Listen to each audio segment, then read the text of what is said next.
अफगानिस्तान तो शायद किसी मुश्किल में गिरफ्तार हो ना हो, आप अपनी खैर मनाएं जो सूरत बन रही है।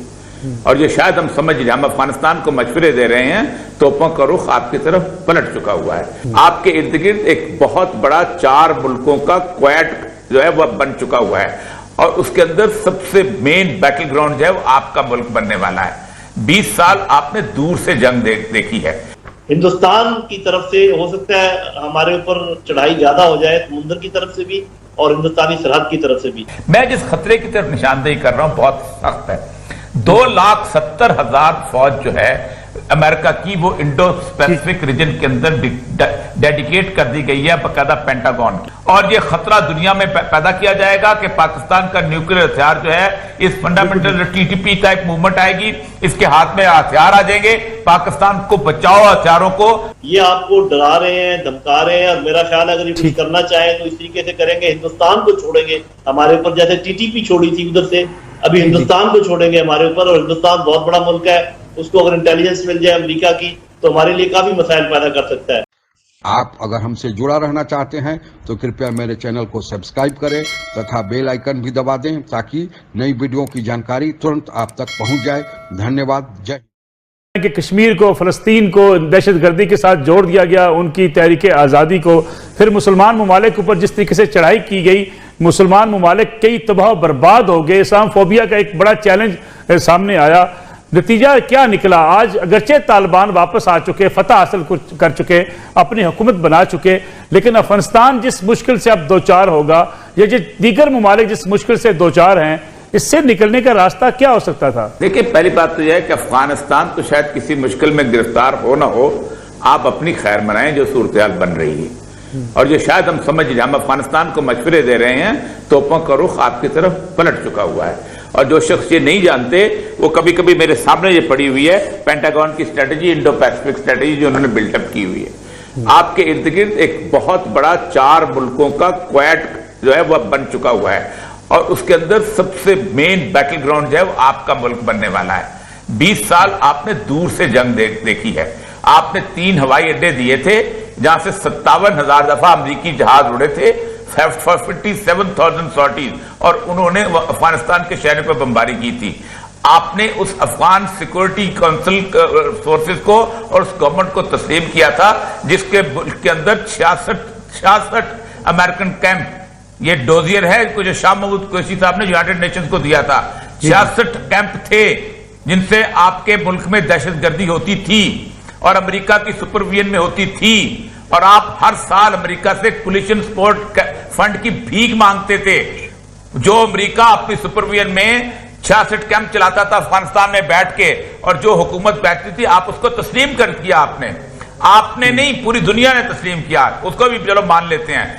9/11 को आज तक कोई तस्लीम नहीं करता, लेकिन जॉर्ज डब्ल्यू बुश के इस स्टेटमेंट को तस्लीम कर लिया था यूनाइटेड नेशन में कि हम अफगानिस्तान में एंटर होंगे। खासतौर पे अफगानिस्तान का जिक्र करें तो इन 20 सालों में अमेरिका ने हिंदुस्तान को सपोर्ट किया अफगानिस्तान के मामलात में। पाकिस्तान के लिए खतरात बड़े अफगानिस्तान की सरजमीन से। क्या आप समझते हैं कि अब जिस तरीके से हम तालिबान को टेबल पर लाए, फिर तालिबान के साथ इस वक्त जो हमारे ताल्लुकात हैं, अब हम इस रीजन के अंदर ज्यादा बेहतर पोजीशन में आ गए? जी देखिए, अफगानिस्तान हम इस लिहाज से तो बहुत बेहतर पोजीशन में आ गए कि पहले हमें दो तरफ से घेरा हुआ था, बल्कि तीसरा भी आप समझ लें जो कि इंडियन ओशन है, तो और इतने अच्छे ताल्लुकात हमारे ईरान के साथ भी नहीं है। लेकिन कम अज कम ये जो अभी चेंज आई है, इसमें एक तो ये होगा कि अफगानिस्तान की तरफ से हमें बहुत रिलीफ मिलेगा, और हो सकता है ईरान की तरफ से कोई कम बेशक हो, लेकिन कुछ रिलीफ मिल जाए। लेकिन हिंदुस्तान की तरफ से हो सकता है हमारे ऊपर चढ़ाई ज्यादा हो जाए, समुद्र की तरफ से भी और हिंदुस्तानी सरहद की तरफ से भी। और जब मैं चढ़ाई की बात करता हूँ तो आपको समझ जाना चाहिए, मैं ओपन वॉर की बात नहीं कर रहा, जो आजकल बाकी वॉर के तरीके हैं, मैं उनकी बात करूँ। और अब जिस खतरे का औरिया साहब जिक्र कर रहे हैं, उसको मैं इस तरीके से देखता हूँ कि देखें, एक बहुत गहरी अमेरिका और हिंदुस्तान के दरमियान अंडरस्टैंडिंग है, स्ट्रेटेजिक अंडरस्टैंडिंग, और बहुत सारे 14 मुआहदे हैं कम अज कम, जिनमें से बहुत गंभीर मुआहदे हैं कुछ। तो उस सिलसिले में ये ऐन मुमकिन है, क्योंकि बहुत ये कहा जा रहा है अमेरिका में कि पाकिस्तान की वजह से सब कुछ हुआ है। हालांकि ये कहने की जरूरत नहीं है, उनके अपने लोग बता रहे हैं कि उन्हीं की वजह से हुआ है। तो ये क्यों कह रहे हैं कि जी हम सैंक्शंस लगा देंगे और ये पाकिस्तान कसूरवार है और कभी कोई आ रहा है और कभी दूसरा आ रहा है, ये आपको डरा रहे हैं, धमका रहे हैं। और मेरा ख्याल है अगर ये कुछ करना चाहे तो इस तरीके से करेंगे, हिंदुस्तान को छोड़ेंगे हमारे ऊपर, जैसे टीटीपी छोड़ी थी उधर से, अभी हिंदुस्तान को छोड़ेंगे हमारे ऊपर। और हिंदुस्तान बहुत बड़ा मुल्क है, उसको अगर इंटेलिजेंस मिल जाए अमेरिका की तो हमारे लिए काफी मसाइल पैदा कर सकता है। कि जो बात की जाती है पाकिस्तान खासतौर पे डिविडेंड लाइन के हवाले से, मुल्ला अमर साहब से भी जब पूछा गया था कि क्या तस्लीम करेगी अफगानिस्तान की तालिबान हुकूमत, तब भी कोई जवाब नहीं मिला था। इस बार क्या तालिबान से हम ये तोक़ो कर सकते हैं कि वो पाकिस्तान के मौक़िफ़ को, डिविडेंड लाइन को तस्लीम कर लेंगे? ये बिल्कुल गलत बयान है कि मुल्ला उमर ने कभी भी डिविडेंड लाइन के ऊपर कोई स्टेटमेंट दिया है। ना पाकिस्तान गवर्नमेंट ने कभी अप्रोच किया और ना कोई ऐसा स्टेटमेंट आया। मैं जिस खतरे की तरफ निशानदेही कर रहा हूं बहुत सख्त है। 2,70,000 फौज जो है अमेरिका की, वो इंडो पैसिफिक रीजन के अंदर डेडिकेट कर दी गई है बकायदा पेंटागन की। एक 3 उनके बहरी बेड़े इस वक्त पेंटागन के वहां मौजूद हैं, कंटेनमेंट ऑफ चाइना के हिसाब से। इस वक्त 2,000 के करीब जहाज उनके वहां मौजूद हैं। इंडिया के अंदर कभी भी चाइना के अंदर उन्होंने लड़के देख लिया। अभी उसकी वजह से जो बाइडेन की वो है रिस्क मैनेजमेंट जो मीटिंग हुई है इसके ऊपर, जिसमें उन्होंने कहा कि हमने इंडिया को सपोर्ट किया चीन के साथ। इंडिया को, जैसे लोधी साहब ने कहा, इंडिया को वो पाकिस्तान के साथ लड़ने के लिए भेजेंगे।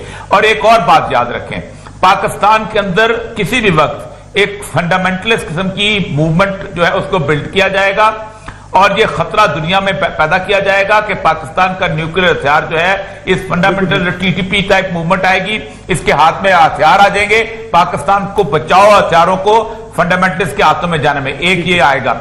और कोई एक बड़ा वाकया 9/11 की तरह का अगर दुनिया में किसी जगह स्टेज हो जाता है तो फिर वो जो बात इंडिया को फिर, क्योंकि इंडिया में इंडियन अवाम जो है उनको उन्होंने तैयार कर रखा है लड़ने के लिए।